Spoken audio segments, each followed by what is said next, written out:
Sunday, October 13th. Hello everyone, Brian here. Today I'm going to give you an update on our garden. In the previous update you saw the tail end of summer, and we're at the beginning part of autumn here in Southern California. Our weather has changed a lot. The cooler temperatures are going to be now in the 60s.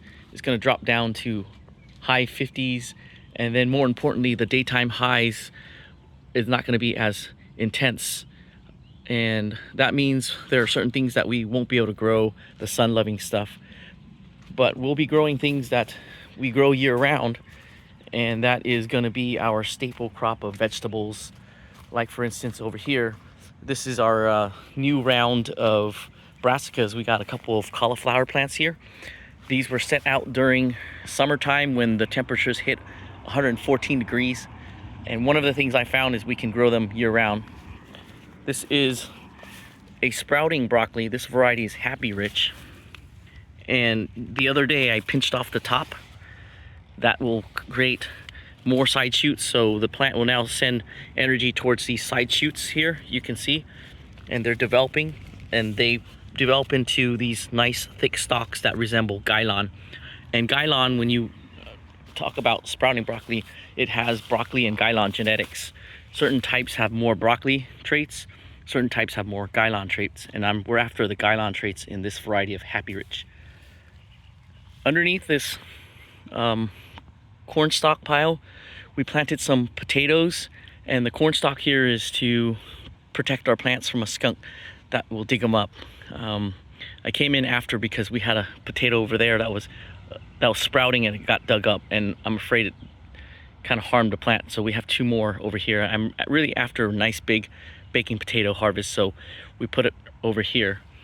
And then here is a cauliflower that was growing out here all summer, and we're going to harvest this cauliflower soon. This is our succession.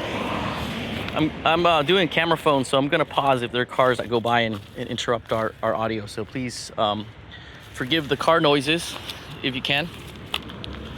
These I want to show you, if you're after the illustration, those three plants over there and these two, they were sowed at the same time.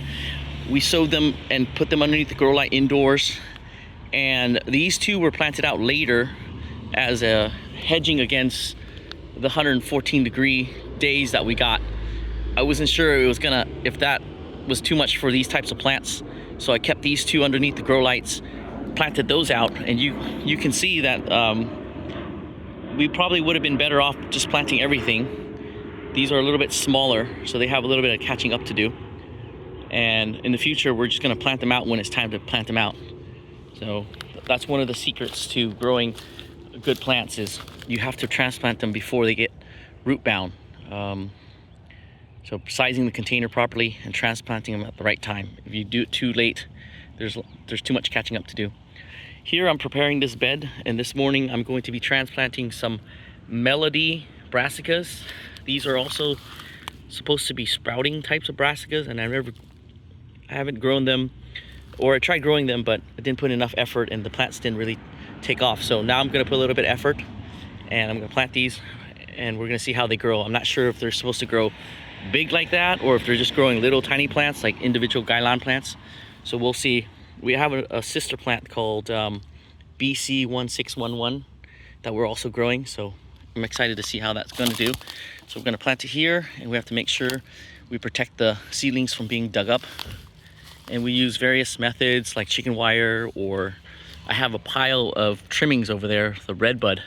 We already started trimming our redbud trees for the winter time. We want sunlight to hit the house to warm it, shade in the summer. The other thing I wanted to show you, because I'm turning around, we have a loud car coming by. Let's see. Oh, it's a cool car.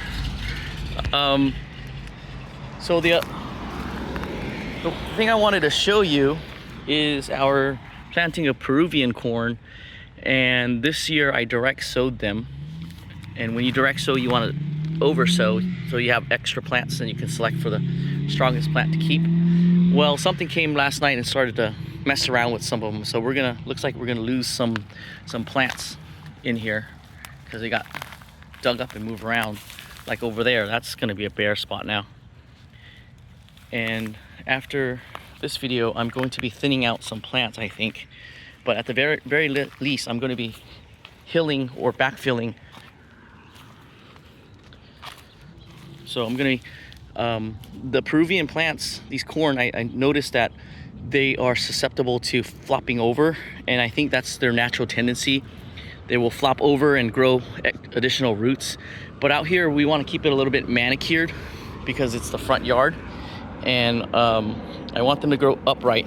So I thought maybe by digging them down and backfilling, we might get more stability out of the plants. So that's why I dug down and planted them. This is the same technique I use for tomatoes. So as the plant grows, we'll backfill and hill to provide stability to the plant.